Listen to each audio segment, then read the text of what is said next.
নমস্কার, আপনাদের সকলকে স্বাগত জানাই চ্যানেল রূপা মুখার্জিতে। আমরা আজ কথা বলবো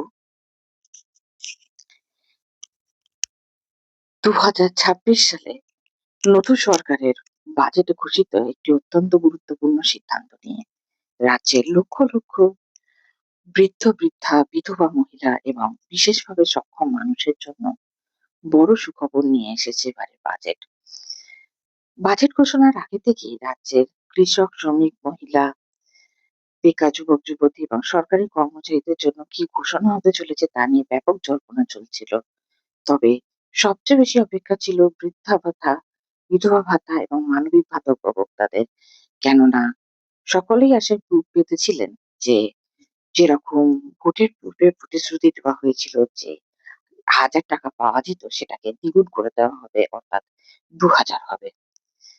কিন্তু বাজেট পেশের সময় বিজেপি সরকার একটি অন্যই ঘোষণা করলেন। সরকারের বক্তব্য অনুযায়ী বয়স্ক নাগরিক, বিধবা মহিলা এবং বিশেষভাবে সক্ষম ব্যক্তিরা সমাজের সবচেয়ে অসুরক্ষিত শ্রেণীর মধ্যে পড়েন। তাই তাদের সামাজিক সুরক্ষা আরো শক্তিশালী করার জন্য মাসিক পেনশন ৫০০ টাকা বৃদ্ধি করার সিদ্ধান্ত নেওয়া হয়েছে। এতদিন রাজ্যে বার্ধক্য ভাতা, বিধবা ভাতার পরিমাণ ছিল মাসিক ১,০০০ টাকা, কিন্তু নতুন ঘোষণার পর সেই টাকা বেড়ে দাঁড়ালো মাসিক ১,৫০০ টাকা। অর্থাৎ প্রত্যেক উপভোক্তা প্রতি মাসে অতিরিক্ত ৫০০ টাকা পাবেন। শুধু তাই নয়, বিশেষভাবে সক্ষম নাগরিকদের জন্য দেওয়া মানবিক ভাতাতেও বড়সড় বৃদ্ধি করা হয়েছে। আগে যেখানে মাসিক ১,০০০ টাকা দেওয়া হতো, এখন তাদেরও মাসিক ১,৫০০ টাকা করে দেওয়া হবে। সরকারের এই সিদ্ধান্তের ফলে রাজ্যের লক্ষ লক্ষ মানুষ সরাসরি উপকৃত হবেন। পশ্চিমবঙ্গের রাজ্য প্রতিনিধি সম্মেলনের তথ্য অনুযায়ী বর্তমানে রাজ্যে প্রায় ৬০ লক্ষ বিশেষভাবে সক্ষম মানুষ রয়েছেন।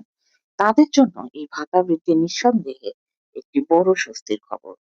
এছাড়াও বিধবা মহিলা এবং প্রবীণ নাগরিকদের ভাতার টাকা আগের মতোই সরাসরি তাদের ব্যাংক অ্যাকাউন্টে পাঠানো হবে, অর্থাৎ কোনো মধ্যস্থতাকারী ছাড়াই উপভোক্তারা সরাসরি ১,৫০০ টাকা করে পেয়ে যাবেন। অনেকে জানতে চাইছেন নতুন আবেদন কবে থেকে শুরু হবে। প্রাথমিকভাবে যা জানা যাচ্ছে তা হলো আগামী দিনে জনকল্যাণ শিবির হলে সেখানে আবেদন গ্রহণ করা হতে পারে। তবে সরকারি বিস্তারিত নির্দেশিকা প্রকাশিত হলে আমরা অবশ্যই আপনাদের জানিয়ে দেব।